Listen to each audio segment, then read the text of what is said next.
Hello everybody, it's Aaron. Welcome to another episode of SolitaryCraft.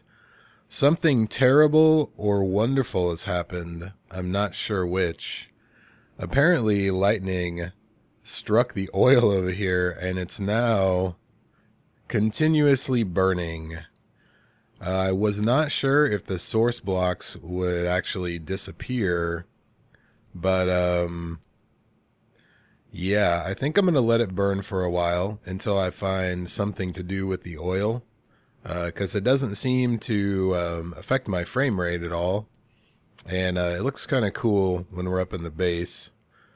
Speaking of the base, I've only done a little work on it. I did do some mining. As you can see, I have a turtle in my inventory, and something I overlooked last time was that you can filter the item ducts. So what I want to do very quickly is switch this up a little bit. And apparently the cadmium and indium ore do not pulverize. So let's turn this as an input. If you click on this with an open hand, it pulls up a filter and you've got blacklist and whitelist. So basically what I want to do is I want to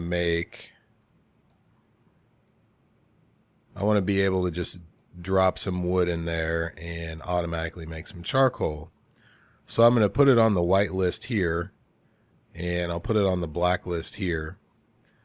So everything will go into this destination except for wood, and only wood will go into the top of the powered furnace. And we can test that.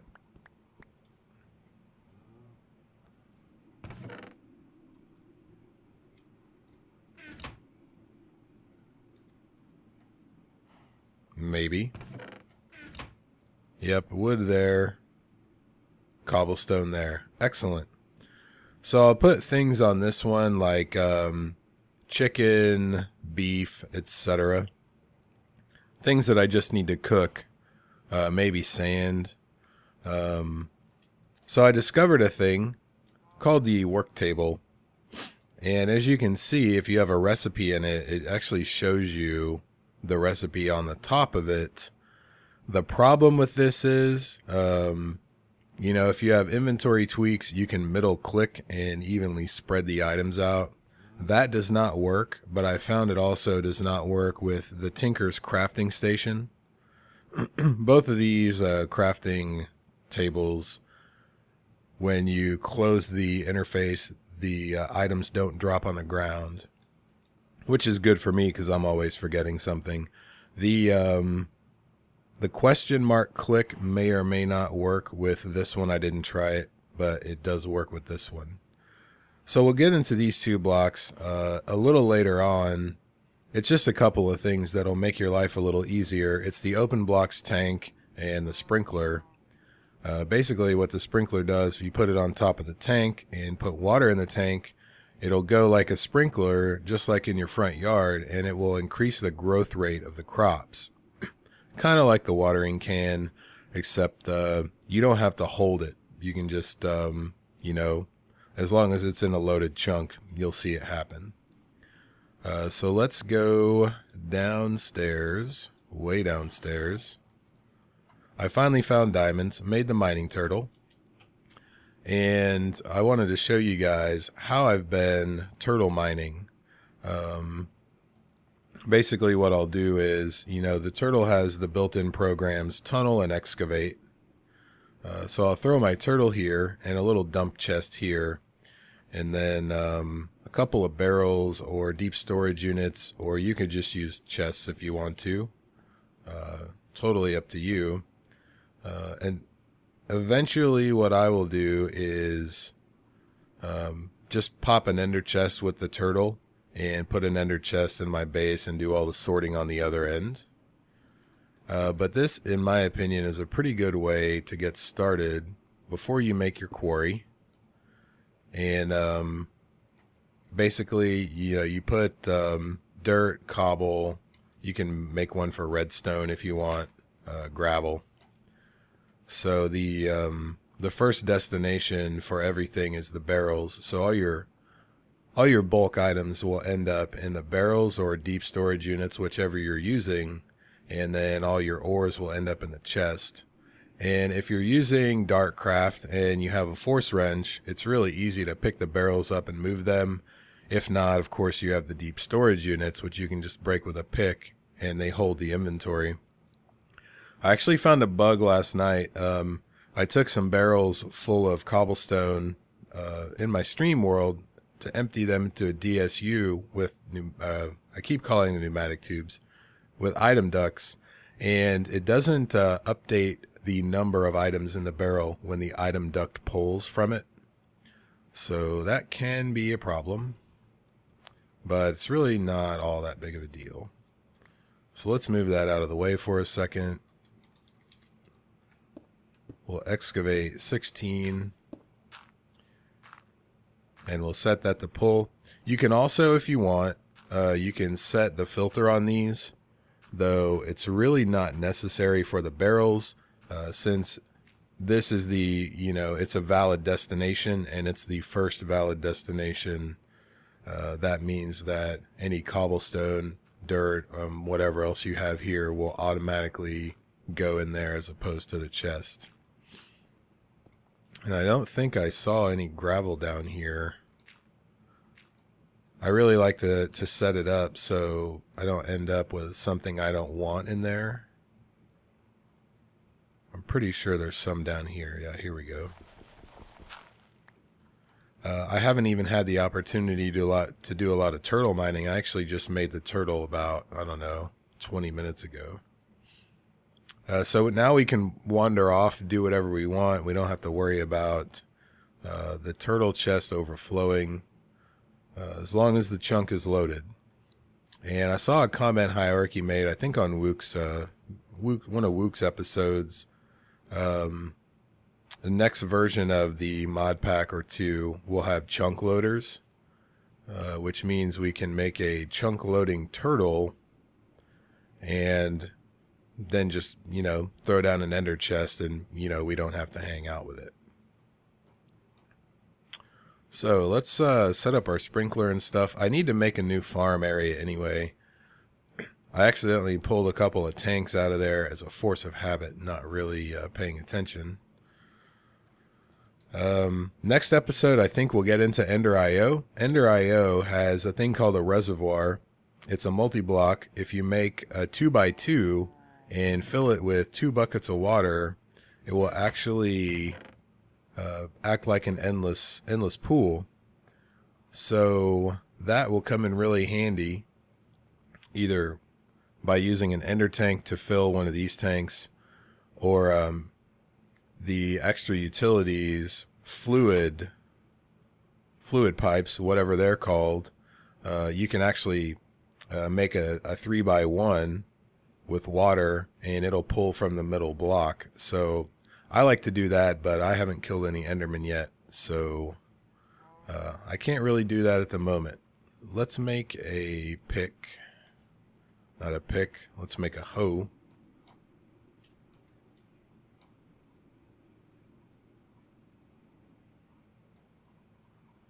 I really like these blocks. They just make life easier. You don't have to bone meal and stuff, and I think we may need to go get some more seeds also.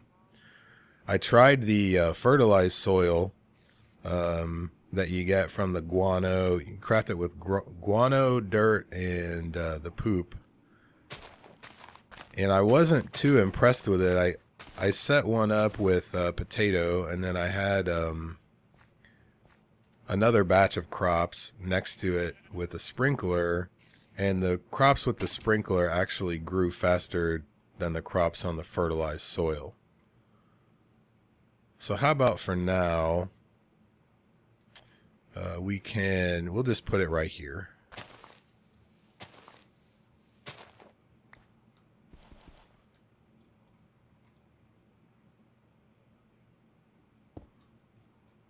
So tank and sprinkler. I've got grass in the way. Let me go ahead and make an endless pool real quick, and we'll actually fill this thing up all the way. The cool thing about open blocks tanks, I guess I can show you that as well.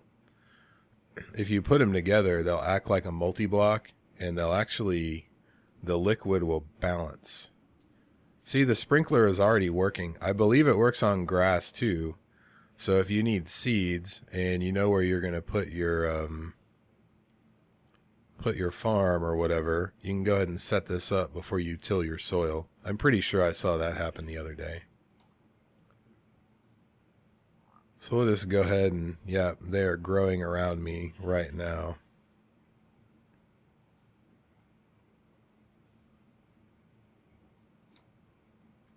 So watch what happens when I put this tank. Let me make some space so we can see. When I put this tank next to this one, the liquids balance. And they'll actually flow downward. They keep their liquid. The liquid will actually flow down. So if we put this on bottom, all the liquid flows to the bottom.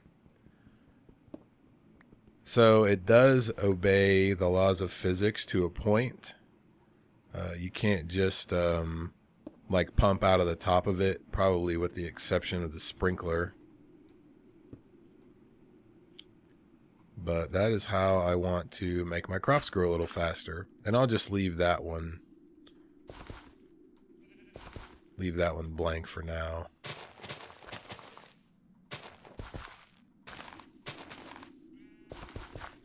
It may be a good idea if you've already got all your seeds to not set the sprinkler up until you till your soil. I'm not sure the area of effect of this. I think it might be like a 4-block radius or something, but it keeps all the soil hydrated. So you don't need a water block in addition to the fertilizer, or in addition to the sprinkler. I'm getting blown around by the wind over here. It's pretty cool if you have a stack of gravel and you break the bottom one and the wind is blowing, it'll actually kind of blow the gravel a little sideways.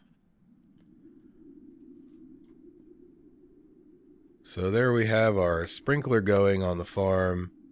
You can see the wind even blowing the sprinkler water, so, and it's blowing me sideways. I'm not touching anything right now. I don't think that affects the crops if the wind is blowing it all this way. I think that's just a graphical thing. So a little later on, what we'll do is we'll actually fill this thing up automatically so we don't have to mess with it. It's just, you know, a neat little thing. I'm not sure if it works on reeds or I think it does work on saplings, but I'm not sure about reeds. I'll have to test that. Also not sure about like cocoa, etc. So before I end this, let's go see what's happening with drone number 1 over here. That's what I named him. So as you can see, we've gotten quite a bit of cobblestone already, and all the good stuff ends up in this chest on the end. So to reiterate, you know, obviously there are many different ways to do this. This is just the way that I like to do it. As I said, eventually I'll just give the turtle an ender chest and I'll do all of this stuff on the other end, wherever my sorting system is, or AE or logistics pipes or whatever. So I think that'll do it for this episode. Today is Saturday. As a reminder, if you guys are around tomorrow, Sunday sub day during the live stream, it's the start of the big community project, and starting at 2 p.m. Central Time. So if you're around, please feel free to come join us. And if not, no big deal. As always, if you have any questions, comments, or suggestions, please leave them down below. Thanks for watching, everybody. I'll see you next time.